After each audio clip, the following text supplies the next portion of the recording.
The annual round of the KCB Kenya National Rally Championship run at the coast always attracts a high entry, drawn not only to the competition amongst the palm trees, but also for the ambience and the atmosphere that blankets the event.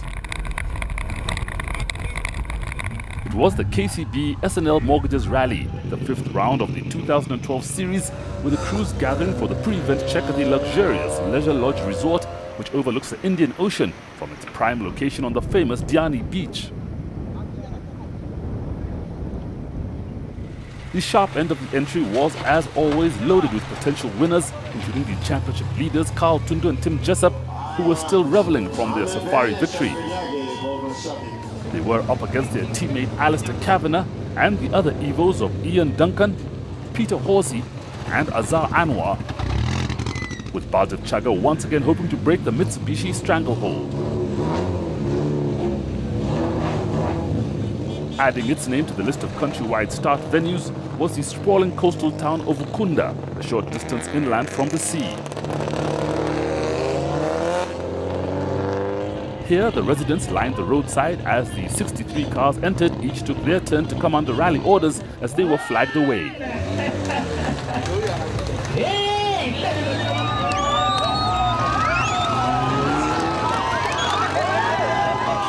Not far up the road was the Ukunda airstrip, a light aircraft airport catering for the thousands of tourists attracted to the hundreds of beachside holiday resorts.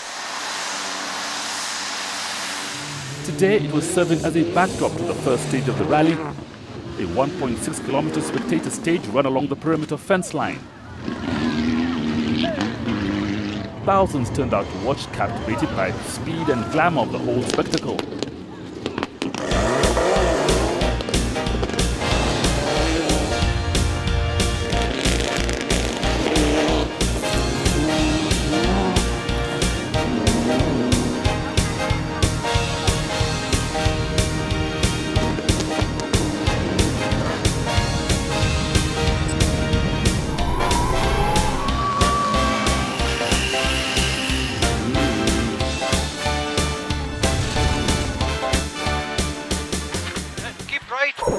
Alistair Kavanagh and Gavin Lawrence eventually took the stage win by 1 second, giving their rivals an inkling of what they had planned for the rest of the event. Amongst the Group S non-homologated cars, Jaswinder and Ravi Chana took the honours, living up to their mantle as sprint specialists. Rob Hellier and Tim Challen took the win amongst the classics. And the most impressive two-wheel drive were Khalid Yusuf and Absalom Aswani at the wheel of what looked like a very twitchy Toyota Levine.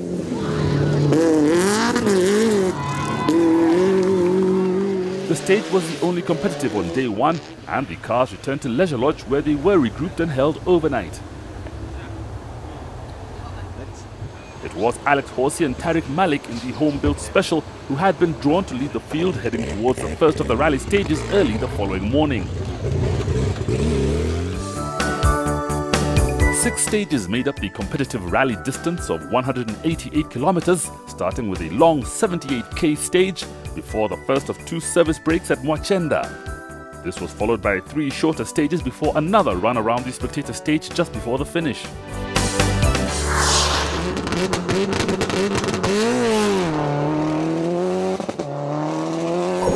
The opening stage of the day was the most demanding of the rally, 78 kilometers of hard and technical driving on narrow and often sandy tracks. Ian Duncan and Amos Latch were in their element, and with everything flowing, they were quickest by a huge margin of 30 seconds. They took hold of the rally lead, and at this pace were going to be difficult to catch. Alistair Kavanagh and Gavin Lawrence were driving on the limit, confidently were setting the pace of the rally, only to find they'd been beaten and for now had to accept second. Carl Tundu and Tim Jessup were caught out when the accelerator cable jammed wide open, which forced them off more than once. They did well to get through unscathed and to have set the 3rd fastest time, which also placed them 3rd overall. Peter Horsey and Bella Erskine were the first of many to be caught in a brief rainstorm. Whilst they had the pace and the experience, just by being slightly cautious, they found themselves in fourth. 5 of the top 6 were on the same minute, separated by seconds, including Baldev Chaga and Raju Semi, who were proving that the N16 is every bit as quick as the Mitsubishi.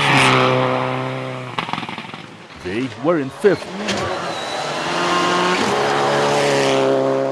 In 6th was another N16 in the hands of Quinton Mitchell and Chris Davies, but for them it was becoming an awkward rally.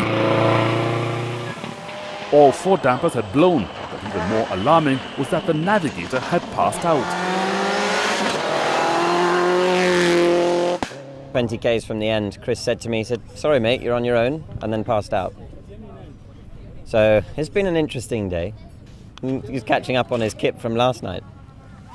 The stage would claim a handful of cars, including Azhar Anwar and Julius Gige, who were running in 7th. They made it to the stage end, but the engine developed a misfire, and before it became terminal, they decided to retire.